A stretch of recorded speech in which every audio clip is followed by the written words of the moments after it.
অনেক দামি মানুষ, আমাকে অনেক আফসোস করাতে পারেন, তাও মানলাম। ও আপনি আমাকে আফসোস করান, তাতে আমার কোনো প্রবলেম নাই। অবশেষে আজমিরা বিথির কাছে হাত জোর করে ক্ষমা চাইল মানিক। মানিক ফেসবুক লাইভে এসে অনেক কান্না করে বলে, বিথি তুমি বাড়ি চলে আসো। তুমি কেন গেলে আমি তো কোনো কারণ খুঁজে পাই না।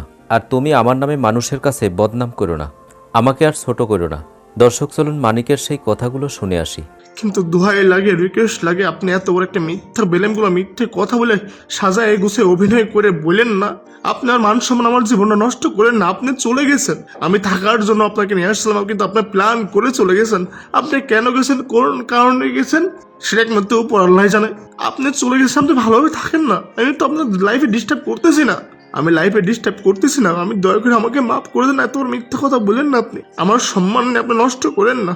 3টা মাস এই দুনিয়ার বুকে প্রত্যেকটা ফেসবুক কন্টেন্ট ক্রিয়েটর সবাইকে আপনি জ্বালাইছেন এই আজে বাজে কথা বলে বলে। আর মানুষকে জ্বালায়েন না, আমাকে মানুষ মারেন না, রিকোয়েস্ট করতেছি আমি আপনাকে।